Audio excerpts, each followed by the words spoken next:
80s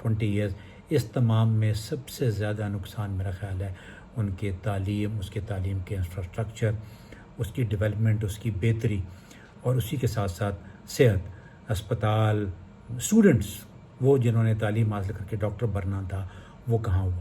یہ یعنی انسانی زندگی پر جو تعلیم حاصل کرنے کا جو ایک سب سے بڑا نقصان یہی ہوا کہ وہ لوگ آج ورلڈ میں کمپیٹ نہیں کر پا رہے.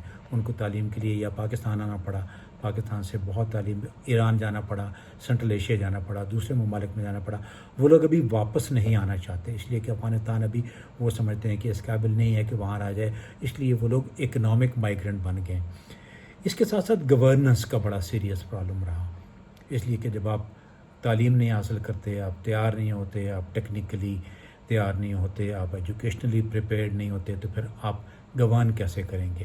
گورننس کے لیے آپ کے انسٹیٹیوشن تباہ ہو جاتے ہیں، آپ کا جو آن جاب انسٹیٹیوشنل ورک ہوتا ہے وہ خراب ہو جاتا ہے.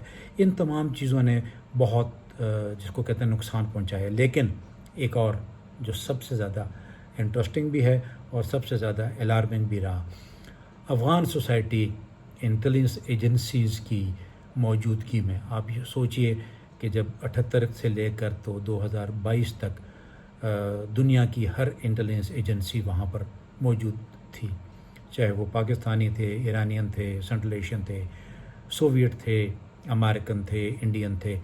ہر انٹیلیجنس ایجنسی اپنا اپنا کام کر رہی تھی، including Europeans and Israelis too, جس کی وجہ سے افغان سوسائٹی میں آپ کو ہر شخص کسی نہ کسی ایجنسی کے ساتھ کام کرتا ہوا نظر آیا، کسی کی فیور میں، کسی کی اگینسٹ. لیکن افغان سوسائٹی ٹوٹلی ڈپینڈنٹ ہو گئی دو چیزوں پہ، ایک انٹیلیجنس ایجنسیز کے ساتھ کام کرنے.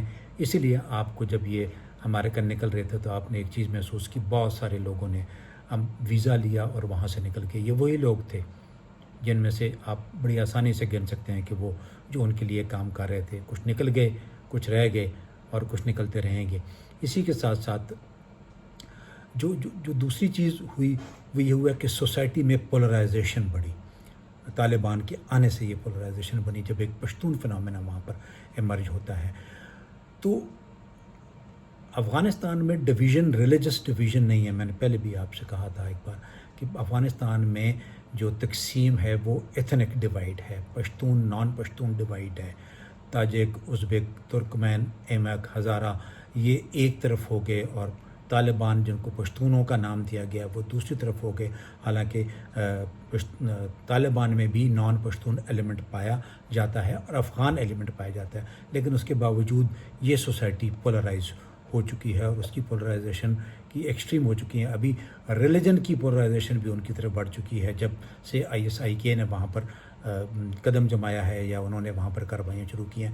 تو بیسیکلی میں آپ کو آج صرف یہی بتانا چاہ رہا تھا کہ جو 40 سالہ جنگ تھی، دونوں خانہ جنگی اور ایکسٹرنل وار، انٹرنل وار دونوں، اس نے ملا کر سب سے زیادہ نقصان حکومتوں کو، سیاستدانوں کو، ان بڑے وار لارڈز کو نہیں بلکہ عام انسانوں کو پہنچایا. کس صورت میں؟